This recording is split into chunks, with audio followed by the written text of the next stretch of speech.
اعوذ باللہ من الشیطان الرجیم، بسم اللہ الرحمن الرحیم۔ السلام علیکم ورحمۃ اللہ وبرکاتہ۔ امید ہے کہ آپ سب خیریت سے ہوں گے۔ عربی گرامر کے سبق نمبر 35 کے ساتھ میں آپ کی خدمت میں حاضر ہوں۔ آج کے سبق میں ہم ثلاثی مجرد مزید فی کا باب تفاعل پڑھیں گے۔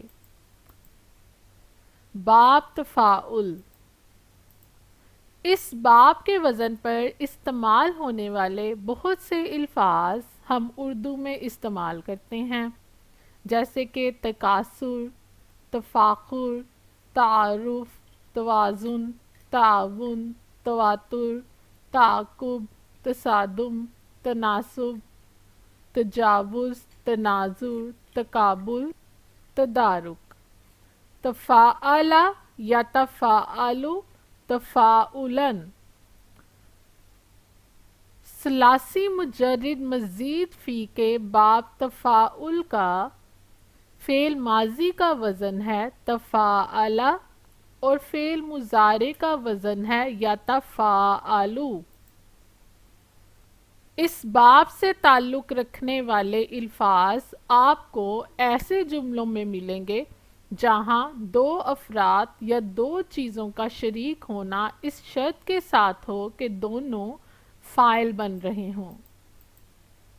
باب تفاعل کی مثالیں: تغامز یا تغامزو، ایک دوسرے کو آنکھ سے اشارہ کرنا، یعنی کہ دونوں اشارہ کرنے والے کیا ہیں؟ دونوں کام کر رہے ہیں تو دونوں فاعل ہیں۔ تدارس یا تدارسو، باہم پڑھنا، یعنی کہ مل جل کر پڑھنا۔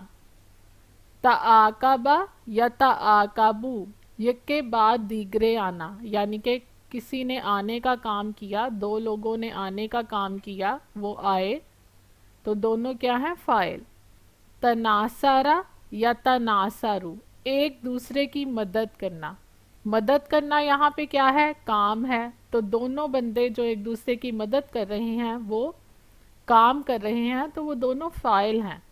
تخافت یا تخافتو، ایک دوسرے سے چپکے چپکے بات کرنا، یہاں پہ بھی دو لوگ جو آپس میں بات کر رہے ہیں وہ کیا ہیں؟ دونوں فاعل ہیں۔ اب ہم تفاعل کے وزن پر فعل ماضی کی گردان دیکھیں گے۔ تفاعل، تفاعلا، تفاعلو، تفاعلت، تفاعلاتا، تفاعلنا، تفاعلتا، تفاعلتما، تفاعلتم، تفاعلتی، تفاعلتما، تفاعلتن، تفاعلتو، تفاعلنا۔ اب ہم یتفاعلو کے وزن پر فعل مضارع کی گردان دیکھیں گے۔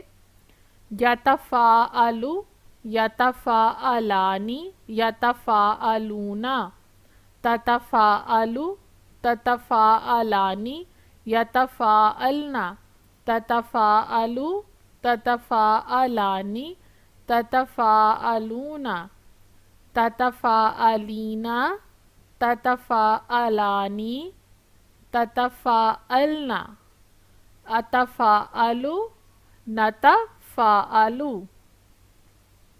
تو یہ تھا ہمارا آج کا سبق۔ امید کرتی ہوں کہ آپ نے آج کے سبق سے فائدہ اٹھایا ہوگا۔ ہمارے چینل پر آپ قرآن کریم کو ترتیل کے ساتھ پڑھنا بھی سیکھ سکتے ہیں، آپ مختلف نظمیں بھی سن سکتے ہیں، آپ کہانیاں بھی سن سکتے ہیں۔ تو ان سب چیزوں سے مستفید ہونے کے لیے ہمارے چینل کو سبسکرائب ضرور کریں اور بیل آئیکن کو ضرور پریس کریں تاکہ ہمارا اگلا آنے والا سبق آپ تک پہنچ سکے۔ اگلے سبق تک کے لیے خدا حافظ۔